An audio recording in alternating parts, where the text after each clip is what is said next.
बिस्मिल्लाहिर्रहमानिर्रहीम, अस्सलाम वालेकुम। मैं अब्दुल सत्तार, आप अलग न्यूज़ देख रहे हैं। एक मरतबा फिर सुप्रीम कोर्ट ऑफ पाकिस्तान के जज साहिबान यक आवाज़ हो गए हैं और उन्होंने 12 जुलाई का जो फैसला है उस पर एक और वजाहत जारी कर दी है। इस मामले में होने क्या जा रहा है इस पर हम बात करेंगे, लेकिन उससे पहले आपसे दरख्वास्त है चैनल को सब्सक्राइब करें। सब्सक्राइब करने के साथ साथ घंटी ज़रूर बजा दीजिएगा।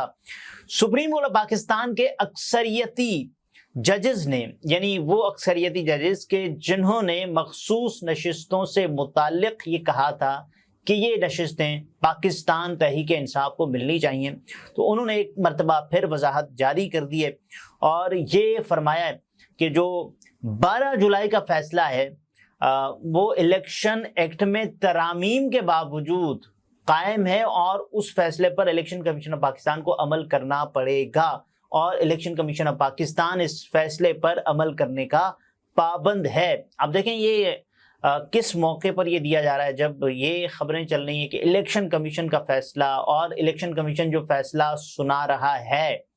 मखसूस नशिस्तों से मुताल्लिक कि वो किसको मिलने जा रही हैं, और एक ऐसे वक्त में कि जब तरमीम की बात हो रही है, तरमीम हुकूमत के पास नंबर पूरा नहीं है, 2/3 यानी 224 इस वक्त हुकूमत के पास मिल मिला के 214 बनते हैं, यानी जो हुकूमत के हैं उसके अलावा भी जो मेंबर्स हैं वो टूटने की खबरें और भी हैं। बहरहाल सुप्रीम कोर्ट ने इलेक्शन कमीशन और पीटीआई की दरख्वास्त पर वजाहत जारी की है। जजेस ने राय दी है इलेक्शन एक्ट में तरमीम से 12 जुलाई का फैसला गैर मौसर नहीं हो सकता है। तो इसका मतलब क्या है कि जो मखसूस नशिस्तें हैं पाकिस्तान तहरीक इंसाफ की वो उनको वापस मिलनी चाहिए और इलेक्शन कमीशन 12 जुलाई के फैसले पर अमल दरामद करने का पाबंद है। इलेक्शन एक्ट में तरमीम अदालती फैसले को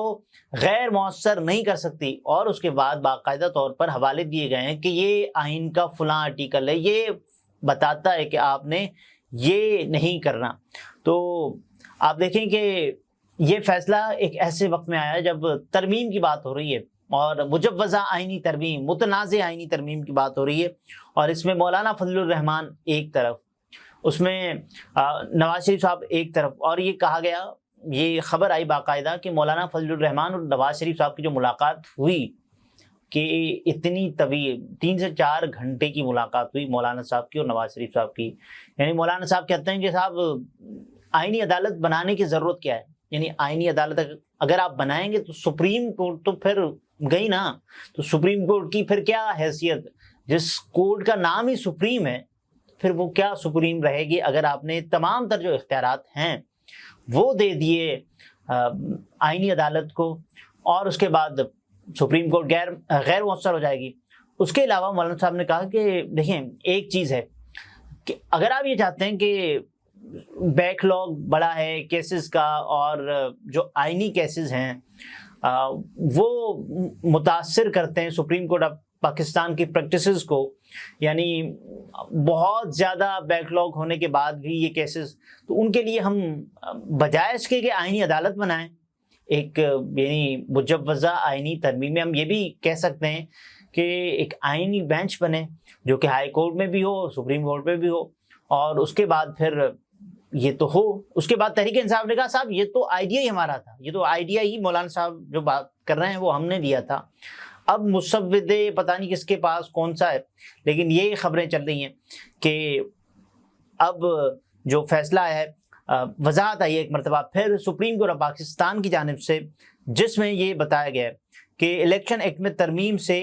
12 जुलाई का फैसला गैर मौसर नहीं हो सकता और इलेक्शन कमीशन 12 जुलाई के फैसले पर अमल दरामद करने का पाबंद है। सुप्रीम कोर्ट ने वजाहत में लिखा है, हम तफसीली फैसला आने से पहले भी एक वजाहत जारी कर चुके हैं और हमने वजाहत के लिए रुजू करने का हक इसलिए दिया था कि मुख्तसर हुक्मनामे पर अमल दरामद में कोई परेशानी ना हो, लेकिन उसके बावजूद आप देखें कि इलेक्शन कमीशन ऑफ पाकिस्तान ने पाकिस्तान तहरीक इंसाफ को मखसूस नशिस्तें अलॉट नहीं की है। अभी जब मैं आपसे बात कर रहा हूँ तब भी ये काम नहीं हुआ, चूंकि अब तफसीली फैसला जारी हो चुका है। ये सुप्रीम कोर्ट ऑफ पाकिस्तान की वजाहत है और उन 8 जज साहिबान का है कि जिन्होंने पाकिस्तान तहरीक इंसाफ को मखसूस नशिस्तें अलॉट करने का हुक्म दिया था, लिहाजा अब किसी वजाहत की ज़रूरत नहीं रही। तफसीली फैसले में तमाम तर कानूनी और आइनी निकात का अहाता किया गया है। जजेस ने ये लिखा है اب چونکہ الیکشن کمیشن اور پی ٹی آئی نے مزید وضاحت کے لیے درخواستیں دائر کر رکھی ہیں، تو لہٰذا ہم اب اتنی حد تک وضاحت کر دیتے ہیں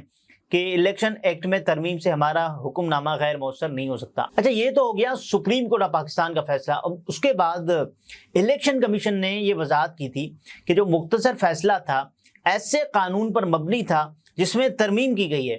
الیکشن کمیشن کے مطابق الیکشن ایکٹ 2017 کے سیکشن 66 اور 104 میں ترمیم کی گئی۔ الیکشن کمیشن کے مطابق الیکشن ایکٹ 2017 میں سیکشن 104A کا اضافہ کیا گیا ہے۔ تحریک انصاف کے مطابق سپریم کورٹ کا مختصر حکم آئینی دفعات کی تشریح اور نفاذ پر مبنی ہے۔ اب اس کا مطلب کیا بتایا جا رہا ہے؟ یعنی الیکشن کمیشن آف پاکستان نے یہ تو کہا کہ صاحب دیکھیں، آپ نے تو فیصلہ دیا ہے لیکن ہم عمل کیسے کریں، کیونکہ آپ نے جس قانون کو مد نظر رکھ کر فیصلہ دیا اب تو اس قانون میں ترمیم ہو گئی ہے، تو اب جو نیا قانون ہے اب تو اس کے مطابق ہی فیصلے ہوں گے۔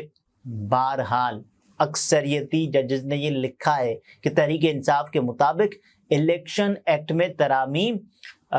مختصر فیصلے پر نظر انداز نہیں ہو سکتی۔ الیکشن کمیشن اور پی ٹی آئی کی درخواست پر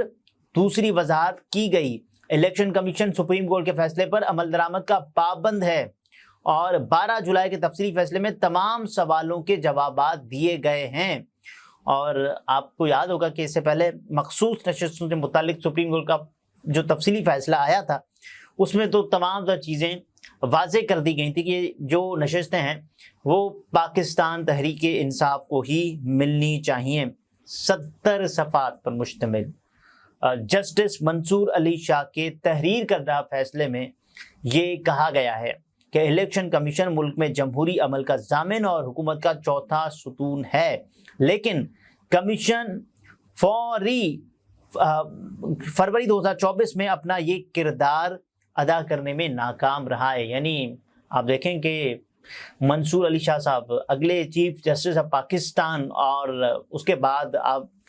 پوری کڑیاں ملائیں اور باتوں سے باتیں ملائیں تو آپ کو نظر کیا آئے گا؟ آپ کو نظر یہ آئے گا کہ سب کچھ کیوں کیا جا رہا ہے۔ شاید اس لیے کہ منصور علی شاہ اگلے چیف جسٹس ہوں گے اور ان کے چیف جسٹس ہونے کے دور میں بہت سے کیسز لگنے، اور اس پر حکومت یہ چاہتی ہے کہ نہیں، اگر منصور علی شاہ صاحب ہوں گے تو پھر تو ہمارے ہاتھ میں کوئی گیم نہیں آئے گی، تو لہٰذا ہم یہ چاہیں کہ ترمیم کر دیں، کوئی بھی یعنی جو ہم چاہیں وہ ہو، جو ہم چاہیں وہ ہو۔ تو اس سے تو پھر آئین گیا، قانون گیا، اور اس کے بعد پھر جنگل کا قانون ہے، اس کا بھی تو ایک قانون ہے نا۔ یہ تو پھر یعنی جب قاضی فائز عیسیٰ آ رہے تھے تب تو انہوں نے وہ پرنسپل رکھا، کیونکہ حکومت کو یہ لگتا تھا کہ صاحب یہاں ہماری بچت ہے، یہاں ہمیں کچھ نہیں ہوگا۔ تو قاضی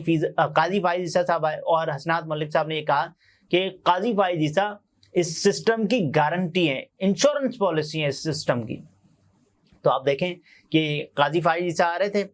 ترمیم ہم تب بھی کر سکتے تھے۔ یہ خیالات یعنی کوئی آپ کے کریٹو مائنڈ کے تھوڑی ہیں، یہ تو خیالات تب پروان چڑھے ہیں آپ کے جب آپ پھنس گئے ہیں اس وقت بند گلی میں۔ تو آپ نے کہا کہ صاحب اب کیا کیا جائے؟ اب تو آپ کو لگتا ہے کہ منصور علی شاہ صاحب جب آئیں گے اور تو بڑا تنازع کھڑا ہو سکتا ہے ان کو، اسی لیے آپ نے ان کے آنے کا نوٹیفیکیشن تک جاری نہیں کیا ہے، جو کہ ایک جنرل پریکٹس رہی ہے۔ اس سے پہلے تو نوٹیفیکیشن جاری ہو جاتا ہے، یعنی قاضی فائز عیسیٰ صاحب کا نوٹیفیکیشن جاری ہو گیا۔ تو اب دیکھنا یہ ہے